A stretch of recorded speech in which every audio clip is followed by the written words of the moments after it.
Hi friends, ఈ వారం మన కథ నాణానికి మరోవైపు.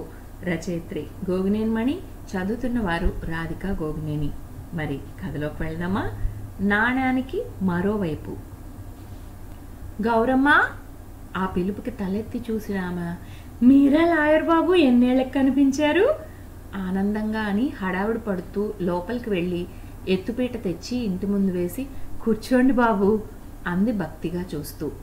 లోపల నుండి వచ్చిన ఒక యువతిని చిన్నపిల్లాడిని పరిచయం చేస్తున్నట్లుగా, నా కూతురు సీత, మనవడు అని చెప్పింది ఆయనకు. సీత ఆయన వారిస్తున్నా వినకుండా వినయంగా వంగి ఆయన పాదాలకు నమస్కరించింది. చిన్నపిల్లాడు తల్లిని అనుసరించి నమస్కరించాడు.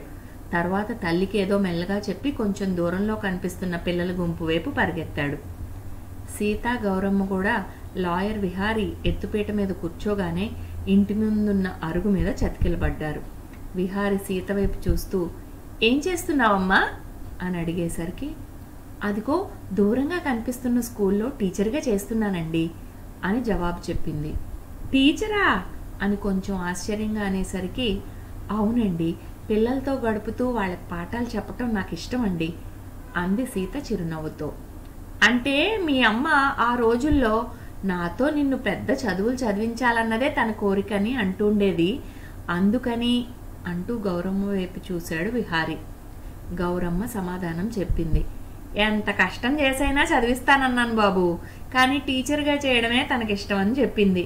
ఎవరికైనా ఇష్టమైన పని చేయటంలోనే ఆనందం ఉంటుందని మిమ్మల్ని చూసి నేను నేర్చుకున్నదే, అందుకే నేనేమీ అనలేదు అని సీత వైపు తిరిగి, టీచర్గా చేయడం నీకు ఎందుకు ఇష్టమో నాకేదో కారణం చెప్పావుగా, అది బాబుగారికి చెప్పు, నాకు సరిగ్గా చెప్పడం చేత కాదుగా అంది చిరునవ్వుతో. సీత కొంచెం సిగ్గుపడుతూ తల్లిని సరదాగా కోప్పడింది. ఏంటమ్మా నువ్వు, ఈసారి గురించి నువ్వు పదే పదే చెప్పింది వినటం వల్లనే కాదు నేను ఈ మార్గాన్ని ఎంచుకున్నాను, ఇప్పుడేమో ఈసారికే నా మాటల్ని చెప్పమంటున్నావు, హనుమంతుడి ముందు కుప్పిగంతులు వేసినట్లుగా ఉండదు? విహారీ, అదేం లేదు చెప్పమ్మా, నీ మాటలు వినాలని నాకు ఆసక్తి కలుగుతోంది అన్నాడు. సీత కొంచెం సంకోచంగానే చెప్పింది. నేను అనుకున్నది ఏమిటంటే, నైతిక విలువల చమురుతో వెలిగే జ్ఞానదీపం మనకు సరైన మార్గాన్ని చూపిస్తుంది. అలాంటి విలువల బోధన పిల్లలకు విద్యార్థి దశ నుండే ప్రారంభం కావాలి. దానికి తల్లిదండ్రుల తర్వాత బడిలోని ఉపాధ్యాయుల బాధ్యతే ఎక్కువ. అందుకనే నేను అంటూ సీత మాటలు ఆపేసింది. విహారీ ప్రశంసాపూర్వకంగా చూశాడు సీత వైపు. చాలా బాగా ఆలోచించావమ్మా, సమాజంలో నిజాయితీ పరుల శాతం పెరిగితే ఎంతో మేలు జరుగుతుందన్నది నిజం. అలా నీతితో పోరాటం చేయగల స్థైర్యం, ధైర్యం గల ఒక సైన్యాన్నే తయారు చేయగల వృత్తిని ఎంచుకుని నిబద్ధతతో నిర్వర్తించాలనుకోవటం మామూలు విషయం కాదు, చాలా గొప్ప సంగతి అభినందిస్తున్నట్లుగా అన్నాడు. సీత లేచి నిలబడి మళ్ళీ చేతులు జోడించి నమస్కరించింది. మీ గురించి మా అమ్మ చెప్పిన విషయాలు వినటం వలన ఆ మాటల ప్రభావం నా మీద చాలా ఉందండి. నేను పిల్లల మనసులకు వంట పట్టేలా పాఠాల మధ్య మహనీయుల సూక్తులు, చక్కని నీతి కథలు చెప్పటం వలన వారిని మంచి పౌరులుగా తీర్చిదిద్దగల అవకాశం ఉంటుందని నమ్మాను. ఇప్పుడు మీరు అదే మాట అనటంతో నాకు చాలా సంతోషంగా ఉందండి. గౌరమ్మతో, అమ్మ నేను బాబుని తీసుకుని వెళ్ళి మళ్ళా వస్తా, సార్ అడ్రస్ తీసుకోవడం మర్చిపోకు అని చెప్పి చకచక అడుగులు వేస్తూ వెళ్ళిపోయింది. అటువైపే ఒక క్షణం మురిపంగా చూస్తుండిపోయిన గౌరమ్మ తర్వాత తన వివరాలు చెప్పటం మొదలుపెట్టింది. ఊరు విడిచి వెళ్లాల్సి వస్తుందని మా సీత పెళ్ళే చేసుకోనని పట్టుబట్టింది బాబు. చివరకు తనతో పాటే ఆ బడిలోనే మాస్టారుగా చేస్తున్న అబ్బాయి ఇష్టపడి అడిగితే సరేనంది. అల్లుడిది ఈ ఊరే, చాలా మంచాడు, మమ్మల్ని ఇది కావాలని అడగలేదు, ఇచ్చినా కూడా తీసుకునే రకం కాదు. అటువైపు ఇల్లు అద్దెకు తీసుకుని ఉంటున్నారు. నాకు తోడుగా కాలక్షేపంగా ఉంటాడని పిల్లాడిని నాతోనే ఉంచింది. బడికి వెళ్ళేటప్పుడు వచ్చేటప్పుడు కూడా నన్ను చూసి మంచి చెడ్డలు కనుక్కుంటుంది. నాకు చదవడం రాయటం కూడా నేర్పించింది బాబు. సంబరంగా చెప్తున్న గౌరమ్మ వైపు విహారి ప్రశ్నార్థకంగా చూశాడు. గౌరమ్మ, నాకు అర్థం కావటం లేదు, నువ్వు అంటూ ఆగిపోయేసరికి గౌరమ్మ ఆశ్చర్యంగా చూసి, ఆగిపోయారే, అడగండి బాబు అంది. అదే, నువ్వు నీ కూతురికి ఏమీ ఇచ్చినట్లు లేదు, మరి నువ్వైనా మంచి డాబా ఇల్లు కట్టించుకోనూ లేదు. గౌరమ్మ మధ్యలోనే కల్పించుకుంది. నాకు డాబా ఇల్లెందుకు బాబు, మా మామ నేను కలిసి కట్టుకున్న ఈ పూరిల్లే నాకు చాలా ఇష్టం. అప్పట్లో ఈ మట్టి అరుగుల మీద ముగ్గులేయమని మామ అంటే చేత కాదన్నాను. అలికిన చోట ఒలికినా అందమే అంటారుగా, వేసేయమంటే వంకర టింకరగా గీతలు గీసేశాను. ఇప్పుడు బాగా నేర్చుకున్నాను అనుకోండి అంటూ తను కూర్చున్న అరుగు మీద ముగ్గుల్ని ఇష్టంగా చూసుకుంది. ముగ్గులు మాత్రమే కాదు గౌరమ్మ, చక్కగా మాట్లాడటము నేర్చుకున్నావు చిరునవ్వుతో అన్నాడు విహారి. అంతా మా సీత వల్లే బాబు. చాలా పుస్తకాలు కొనుక్కొస్తుంది, వాటి గురించి నాకు వివరంగా చెప్తుంది, నన్ను చదవమంటుంది. గౌరమ్మ మొహంలోకి మురిపెం వచ్చింది. ఒక్క నిమిషం మౌనంగా ఉండిపోయిన గౌరమ్మ గుర్తుకు వచ్చినట్లుగా విహారిని అడిగింది. మిమ్మల్ని చాలా నాళ్ళకి చూసిన సంబరంలో నా గురించే ఏకరువు పెట్టేస్తున్నా గాని అమ్మగారు అబ్బాయి గారు ఎలా ఉన్నారని అడగటమే మర్చిపోయాను. బాగానే ఉన్నారు గౌరమ్మ. ఎప్పటితో 10 ఏళ్ల క్రిందటి సంగతే అనుకో. ఆ రోజు అమ్మగారిని చూడటానికని వచ్చావని చెప్పి హడావిడిగా తిరిగి వెళ్ళిపోయిన దానివి, మళ్ళీ కలవనే లేదు. గొంతులో కొంచెం నిష్ఠూరం ధ్వనించింది. సమాధానం చెప్పలేని దానిలా తల వంచుకున్న గౌరమ్మ మరు నిమిషంలోనే తెప్పరిల్లినట్లుగా గొంతు సవరించుకుంది. మీ వీధికి వచ్చి గుళ్ళో దేవుడికి పెట్టినట్లుగా మీ ఇంటికి దూరం నుండే ఓ దండం పెట్టుకుని వెళ్ళిపోయేదాన్ని. తప్పు చేసినట్లుగా మిమ్మల్ని కలవటానికి మనసొప్పేది కాదు బాబు. తర్వాత మీరు ఆ ఇంటిని అమ్మేసి దూరంగా పెద్ద ఇల్లు కొనుక్కుని వెళ్ళిపోయారని తెలిసాక ఇక ఆ వీధి వైపే పోలేదు. గౌరమ్మ నిట్టూర్చింది. తన ఇంటి ప్రసక్తి రాగానే విహారి మోము చిన్నబోయింది. లోలోన అతను గట్టిగా నిట్టూర్చాడు. అవును, ఈ గౌరమ్మ ప్రవర్తన వల్లే తన జీవిత పందా మారింది.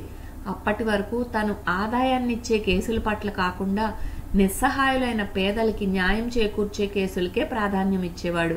చిన్నదే అయినా సొంత ఇల్లుంది, కొద్దో గొప్ప ఆదాయం వచ్చే పిత్రార్జితమైన భూములు ఉన్నాయి. కుటుంబంతో సహా అందరూ కనీస సౌకర్యాలతో సామాన్యంగా బ్రతకటానికి అలవాటు పడటంతో ఆదాయం ఉన్నా లేకపోయినా తన మీద ఎటువంటి ఒత్తిడి ఉండేది కాదు. డ్రైవర్గా పనిచేస్తున్న గౌరమ్మ భర్తని యజమాని చంపించి అది ప్రమాదంగా నిరూపించి శిక్షను తప్పించుకోగలిగాడు.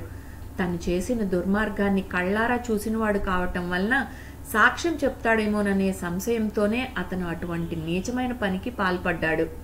నిర్దాక్షిణ్యంగా తన భర్తని చంపించిన వాళ్ళకి శిక్ష పడేలా చేయాలనే పట్టుదలతో ఎంతమంది లాయర్లు చుట్టూ తిరిగినా గౌరమ్మ కేసును ఆ యజమాని పరపతికి భయపడి తీసుకోవటానికి ఎవరూ ముందుకు రాలేదు. ఆ స్థితిలో తను ఉదారంగా గౌరమ్మ కేసును అంగీకరించి ఎన్నో వ్యయ ప్రయాసలు కోర్చి సాక్ష్యాలను సేకరించగలిగిన దశలో గౌరమ్మ ఆ యజమాని పంపించిన నష్టపరిహారం డబ్బు తీసుకుని కేసు వాపసు తీసుకోవటం తనని దిగ్భ్రాంతికి గురిచేసింది. కేసు గెలుస్తామనే ఆనందంలో ఉన్న తనకు అది పెద్ద షాక్లా తగిలింది. ఆ తర్వాత గౌరమ్మ మరి కనిపించలేదు, మొహం చాటేసింది. అప్పటి నుండి ఒక విధమైన విరక్తితో తన జీవిత గమనాన్నే మార్చేసుకున్నాడు. ఫీజు లేకుండా ఎవరి కేసు వాదించలేదు. పేదలకు న్యాయం అందించాలనే తన ఆశయానికి పూర్తిగా తిలోదకాలు ఇచ్చేశాడు. ఆస్తిపాస్తులు, పెద్ద ఇల్లు లాంటి అన్ని సౌకర్యాలు ఏర్పడ్డాయి. అయినా ఏదో వెలితి, మనసులో మదన. విహారి అలా ఆలోచనలో కూరుకుపోయిన స్థితిని గమనించిన గౌరమ్మ మాట మార్చడానికి అన్నట్లుగా, బాబు మీరు కబురు పెడితే నేనే వచ్చేదాన్నిగా, మీరు మా ఇంటిని వెతుక్కుంటూ రావటం అంటూ నసుగుతూ మాటలాపేసింది. ఇటువైపు పని ఉండి వెళ్తూ దారిలో నిన్ను చూసి వెళ్దామని వచ్చాలే. ఆ పైన ఇంకొక కారణమూ ఉంది, అది చెప్తాను. ఈ మధ్య నేను సినిమా చూశాను. 10 ఏళ్ల క్రిందట నేను వాదించిన నీ కేసు లాంటిదే ఇంచుమించుగా అన్నమాట, పూర్తిగా కాదనుకో. అందులో భర్తను పోగొట్టుకుని అపరాధులకు శిక్ష పడేలా చేయాలని గట్టిగా ప్రయత్నిస్తున్న ఒక ఆమెకు నిందితులు నష్టపరిహారం ఇవ్వచూపితే ఆమె తిరస్కరిస్తుంది. మీ తండ్రిని చంపిన హంతకులిచ్చిన డబ్బుతోనే మిమ్మల్ని పెంచానని నా పిల్లలకు ఎలా చెప్పనని నిలదీస్తుంది. లాయర్ సహకారంతో కేసు గెలిచాక ప్రభుత్వం ఇచ్చిన నష్టపరిహారంతో డాబా ఇల్లు కట్టించుకుని ఆనందంగా ఉంటుంది. ఆ లాయర్కి కేసు గెలిచిన ఆనందం ఉండనే ఉంటుంది. ఈ సినిమా చూశాక నాకు ఒకటి అర్థమైంది. ఎంత సంపాదించగలిగినా గాని నా మనసులోని అశాంతికి అలజడికి కారణం నా ప్రవృత్తికి విరుద్ధంగా ప్రవర్తించటం వల్లనే నాకు వృత్తిపరమైన సంతృప్తి, సంతోషం లేకుండా పోయాయని. అందరూ అనుకున్నట్లే పోయిన మనిషి ఎటూ తిరిగిరాడుగా అనే ఉద్దేశంతో రాజీ పడి వాళ్ళు ఇచ్చిన డబ్బు తీసుకున్నావు కాబట్టి నువ్వైనా ఆ డబ్బుతో ఆనందంగా గడుపుతూ ఉండుంటావు, చూసిపోదామని వచ్చాను. అయితే ఇక్కడికి వచ్చాక నీ ఇల్లు తీరు తెన్ను ఏమీ మారలేదు, అప్పట్లా సాదాసీదాగానే ఉండటం ఆశ్చర్యంగా ఉంది. గట్టిగా నిట్టూర్చాడు విహారీ. ఒక క్షణం తర్వాత గౌరమ్మ మెల్లగా మాటలు మొదలుపెట్టింది. నేను ఆనందంగా లేనని ఎందుకు అనుకుంటున్నారు బాబు? ఈ అరుగు మీద నా మనవణ్ణి ఒళ్ళో పెట్టుకుని కూర్చుంటే మామతో గడిపిన రోజులు గుర్తుకు వచ్చి చాలా ఆనందంగా ఉంటుంది. ఆదరంగా కనిపెట్టుకుని చూసే కూతురు అండగా ఉంది. నాకు ఇంతకన్నా ఇంకేం కావాలి బాబు? సుఖాలు సౌకర్యాలు కంటే అవసరమైన వాళ్ళకి సాయపడటంలోనే సంతోషం ఉంటుందని మిమ్మల్ని చూసే కదూ బాబు మేము నేర్చుకోగలిగాం. ఫీజు ఇచ్చుకోలేనని ఆ పైన మా యజమానికి జడిసి ఏ లాయరు ముందుకు రాకపోయినా మీరు దేవుళ్ళ నాకు అండగా నిలబడ్డారు.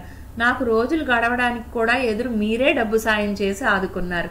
మీ మేలు ఎలా మర్చిపోతాను బాబు? ఇన్నేళ్ళ తర్వాత మీకు అసలు సంగతి తెలిసినా పర్వాలేదని చెప్తున్నాను. ఆ రోజు కొందరు మా ఇంటికి వచ్చి నేను కేసును వాపస్ తీసుకోకపోతే మీ అబ్బాయికి అమ్మగారికి ప్రమాదం తప్పదని హెచ్చరించారు. అవును బాబు, నేను డబ్బుకు లొంగక మీ దన్ను చూసుకుని నిబ్రంగా నిలబడ్డానని కాబోలు ఆ దారిలో వచ్చారు. స్కూలు నుండి మీ బాబుని ఇంటికి తీసుకురావటానికి వెళ్ళిన అమ్మగారు వాళ్ళ దగ్గరే ఉన్నారని, నా నిర్ణయం విన్నాకనే విడిచిపెడతామని, లేకపోతే ప్రాణహాని తప్పదనేసరికి నాకు దిక్కుతోచలేదు బాబు. వాళ్ళు చెప్పిన విషయం నిజమో కాదో తెలుసుకోవటానికి 2 వీధులు అవతలే ఉండే మీ ఇంటికి పరుగున వచ్చి అమ్మగారి గురించి అడిగితే మీరు అదే చెప్పారు. స్కూల్ నుండి బాబుని తీసుకుని ఈ టైంకి రావాల్సిందే గాని ఈరోజు ఇంత ఆలస్యం ఎందుకు అయిందో అర్థం కావటం లేదన్నారు. నన్ను కాసేపు కూర్చుని అమ్మగారిని కలిసే వెళ్ళమని అన్నారు గాని నేనే పొయ్యి మీద కూరగిన్నె బట్టి మర్చిపోయి వచ్చానని సాకు చెప్పి పరుగును తిరిగి వచ్చేశాను. మీరు మీ కుటుంబంతో చల్లగా ఉండాలనే కోరికతో ఇంకేం ఆలోచించకుండా సంతకం పెట్టేసి డబ్బు తీసుకున్నాను. అందులో నుండి సొంతానికి పైసా కూడా వాడుకోకూడదని అప్పుడే అనుకున్నాను. అదిగో ఆ కనిపించే బడి కట్టించడానికే అంతా ఇచ్చేశాను. అయినా చాలదని తెలుసు కాబట్టి నా కాయ కష్టం రోజువారీ కూలి నుండి కూడా 50% డబ్బులు ఆ స్కూల్కే జమ చేస్తూ వచ్చాను. నా శ్రమ చూసి ఇప్పుడిప్పుడే మా గూడెం వాళ్ళందరూ కూడా వాళ్ళ కూలీ డబ్బుల నుండే చందాలిస్తున్నారు. ఇప్పటికీ నా ఆదాయంలో సగం అక్కడే జమ చేస్తున్నాను బాబు. ఆ బడిలోనే మా సీత టీచర్గా చేస్తోంది. మా గూడెం పిల్లలంతా చక్కగా చదువుకుంటున్నారు. గౌరమ్మ కంఠం గద్గదమైంది. విహారి నివ్వెరపోతూ నిజమా అని మాత్రం అనగలిగాడు. గౌరమ్మ మళ్ళీ అంది, అవును బాబు, మీరన్నట్టే మా మామ ఎలాగూ రాడు గాని మీరు మీ కుటుంబం 10 కాలాలు చల్లగా ఉంటే కష్టాల్లో ఉన్న ఎందరికో మీరు సాయం చేయగలరు. అందుకే మీకు చెప్పకుండా కేసు వాపస్ తీసుకున్నాను. ఇక మొహం చెల్లక మీ నుండి దూరంగా వచ్చేసినా గాని నాకు మా సీతకు మీరే ఆదర్శం బాబు. అయినా మీరు చేసే పనికి డబ్బు తీసుకోవడం తప్పు కాదుగా బాబు. దానికి మీరెందుకు బాధపడాలి? తప్పుడు కేసుల్ని మీ నిలువెత్తు డబ్బు ఇచ్చినా ఒప్పుకోరని నాకు తెలుసు. అందుకు మీ మనసు ఒప్పదు. మీకు చెప్పేటంతటి దాన్ని కాకపోయినా ఏదో ఈ మాట చెప్పాలనిపించింది. విహారి తల వంచుకున్నాడు. అయితే ఆ రోజు తన శ్రీమతి ఏదో ఫంక్షన్కి వెళ్ళిన సంగతి తెలుసుకున్న ఆ దుర్మార్గులు ఆ అవకాశాన్ని తెలివిగా వాడుకుని ఈ గౌరమ్మను బ్లాక్మెయిల్ చేసి కేసు వాపస్ తీసుకునేలా చేశారన్నమాట. నాణానికి మరోవైపు ఉంటుందనే విషయాన్ని తను పూర్తిగా విస్మరించాడు. తనని గురువుగా స్వీకరించి ఏకలవ్య శిష్యుల్లా వాళ్ళు ఎన్నో నేర్చుకుని ఉన్నతి వైపు అడుగులు వేస్తున్నారు. తనేమో తన ఆశయానికి కూడా తిలోదకాలు ఇచ్చేసి ఉన్న స్థానం నుండి క్రిందకు దిగజారిపోయాడు. ధన సంపాదన గురించి గౌరమ్మ కూడా విన్నదేమో. తన మనసులోని వేదన గ్రహించినట్లుగా తనకు ఉపదేశం చేసింది. కేవలం తన కుటుంబానికి అపకారం జరుగుతుందేమోననే ఆదుర్దాతో మాత్రమే డబ్బు ప్రలోభానికి లొంగిందనే నిందను కూడా మౌనంగా భరించింది గౌరమ్మ. ఆమె ముందు తను ఎంత అల్పుడు. అంతేకాకుండా ఆ డబ్బును తన సొంతానికి కొంతైనా వాడుకోకపోవటం, ఆమె ఆదర్శ భావాలకు తనే స్ఫూర్తి అంటం తన మహోన్నత వ్యక్తిత్వానికి తార్కాణం. అతని కళ్ళు తడి అయ్యాయి. మూగబోయినట్లయిపోయిన గొంతును ఎలాగో సవరించుకుని మెల్లగా, గౌరమ్మ, నీ ముందు చాలా చిన్నవాడినని నాకు ఇప్పుడే అర్థమైంది. వయసును బట్టే నేను ఈ మాట అంటం లేదు. నీ ఔన్నత్యానికి తల వంచి నమస్కరించినట్లుగా చెప్తున్నానంతే. నిన్ను సీతను మళ్ళీ కలుస్తాను అంటూ వెళ్ళిపోయాడు. నివ్వెరపాటుతో నిలబడిపోయిన గౌరమ్మ ఆయన మాటలకు అర్థం ఏమిటా అని ఆలోచనలో పడింది. అయితే కొన్నాళ్లకే ప్రముఖ లాయర్ విహారీ గారు పెద్ద మొత్తంలో విరాళం ఇవ్వడమే కాకుండా తమ గూడెం స్కూల్ను దత్తత తీసుకుని సీతను వాళ్ళ ఆయన్ను ఆ స్కూల్ ట్రస్టీలుగా నియమించారన్న విషయం తెలుసుకున్నాక ఆయన అన్న మాటలకు అర్థం బోధపడి ఆమె మనసు ఆనందంలో తేలియాడింది. ఇంతటితో నాణానికి మరోవైపు కథ సమాప్తం. వచ్చే వారం ఇంకో కథతో కలుద్దాం.